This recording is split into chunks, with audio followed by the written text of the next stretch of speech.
Imagine you finally made it. You've worked hard, saved up, and bought your dream home in the heart of America, a place to call your own, where you can kick back, maybe paint your front door bright red, or let your kids build a treehouse in the backyard. It's the American dream, right? Freedom, independence, a little slice of property to shape as you please. But then, out of nowhere, a letter arrives from the HOA Homeowners Association. HOA? We're in the middle of nowhere, you exclaim, staring at the official-looking envelope. For the uninitiated, an HOA is a group of self-appointed neighborhood overseers, a board of directors tasked with enforcing rules to keep the community looking like it belongs on a postcard. Sounds reasonable enough until you realize these folks can turn your dream home into a battleground of petty fines, absurd regulations, and power trips that'd make a reality TV show blush. Buckle up, because we're about to take a deep dive into the wild, infuriating, and sometimes downright un-American world of HOA. Bottle or a purple swing set can cost you thousands or even your home. Owning a home is a rite of passage for millions of Americans. It's more than just a building. It's a symbol of freedom, a place where you call the shots. Want to hang a giant American flag in your yard? Go for it. Feel like planting a jungle of wildflowers? That's your prerogative. But for the roughly 60% of new homes in the U.S. governed by HOAs, that freedom comes with strings attached, lots of them. HOAs collect fees, often hundreds of dollars a month, to maintain property values, ensure safety, and provide perks like community pools or landscaped parks. In theory, they're there to make your neighborhood a place, fostering a sense of community where kids can play and neighbors can bond over backyard barbecues. But in practice, many HOAs act like overzealous hall monitors, nitpicking everything from the height of your grass to the color of your mailbox. It's like paying a babysitter to scold you in your own home. Let's start with Rachel, a Houston mom who learned this the hard way. Picture this. A grease fire spirals out of control, her microwave explodes, and her entire home burns to the ground. Devastating, right? As her family sifts through the ashes, the HOA has the audacity to send a certified letter to her non-existent address, demanding $250 because the charred microwave was left on the lawn for city pickup, a microwave from a burned-down house. As if that wasn't enough, during the rebuild, a worker left a single Gatorade bottle on her fence for one day. The HOA snapped a photo, sent another certified letter, and slapped her with another $250 fine.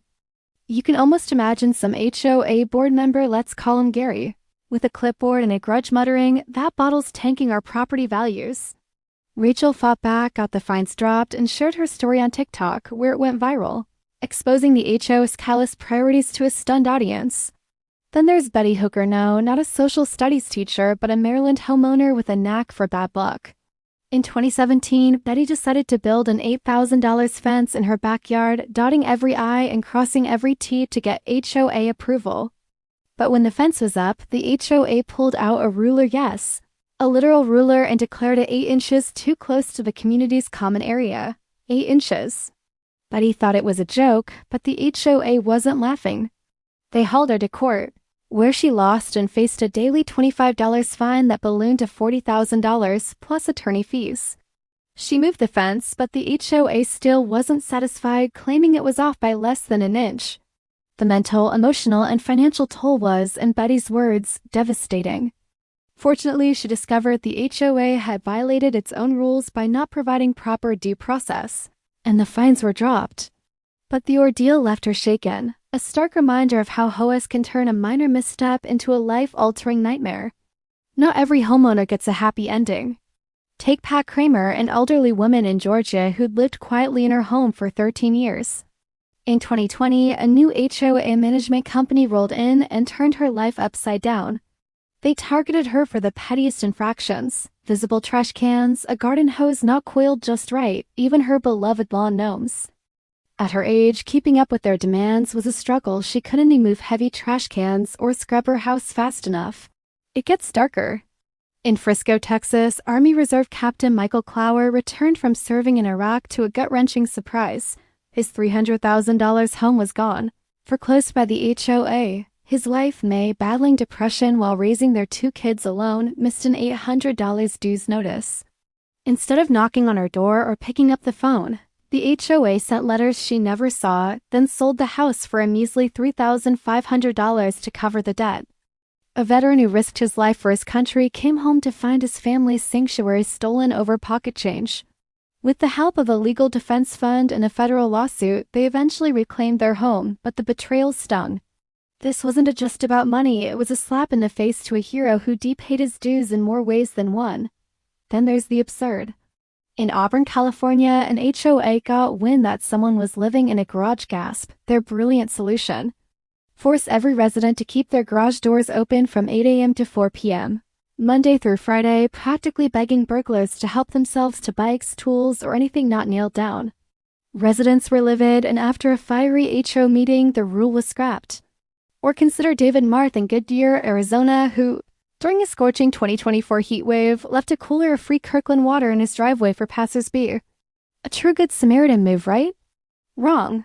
The HOA fined him $50 a month, escalating to $475 because the cooler wasn't visually consistent with the neighborhood. David stood his ground, backed by neighbors who loved his generosity. And the story made national news, highlighting the HOA's petty priorities. Some stories push beyond absurd into tragic. In a Florida condo community, 75-year-old Hugh Hootman snapped over a dispute about an open laundry room door. When 81-year-old Henry Wallace yelled at Hugh and his wife, Hugh later confronted him at the community mailbox, demanding an apology. Henry brushed him off, and Hugh, enraged, pulled a 9mm pistol and shot him twice in the chest. When Henry's wife, Ginger, the HOA president, ran out screaming, Hugh shot her too. He calmly sat on his couch, told his wife to call the police, and later received 2 life sentences. While no one's justifying murder, the incident underscores how HOA tensions, fueled by petty rules and unchecked power, can escalate to unthinkable extremes. But HOAs aren't always the villain. When they work right, they can keep neighborhoods safe, maintain property values, and foster community spirit. Many of us grew up in neighborhoods where kids rode bikes until dark, neighbors shared cookouts, and lemonade stands popped up on every corner. Those memories are what makes suburban life special. But too often HOAs squash that spirit, finding kids for selling lemonade, like the Colorado HOA that cops on a child's stand, or threatening jail over a purple playground, like in Lee's Summit, where a family fought and wanted to keep their kids' swing set. It has enough to make you wonder, is there a better way to build community without turning neighbors into bureaucrats? The U.S. is littered with these stories, and platforms like TikTok are exploding with HOA horror tales, some real, some staged for laughs, but all tapping into a shared frustration. For every HOA that functions smoothly, there's another handing out $15,000 fines, like the one Brittany Brody faced in Orlando. After the 2021 Surfside condo collapse, her HOA jacked her fees to cover new reserve mandates, hitting her with a $15,000 special assessment for her 810-square-foot condo. Outraged, Brittany's viral TikTok rallied her community to replace the board with actual residents who prioritized fairness over strong-arm tactics. It's a rare win, but it shows what's possible when homeowners fight back. So, what's the takeaway? HOAs are a fact of life for millions of Americans, but they don't have to rule your life. If you're stuck with one, read the fine print, attend meetings, and vote out power-hungry board members. If you're on an HOA board, remember you're dealing with real people, families, veterans, seniors, not just property lines.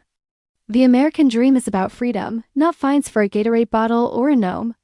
Let's keep neighborhoods as places where kids can build tree houses, neighbors can share a cold drink, and no one's losing their home over an 8-inch fence.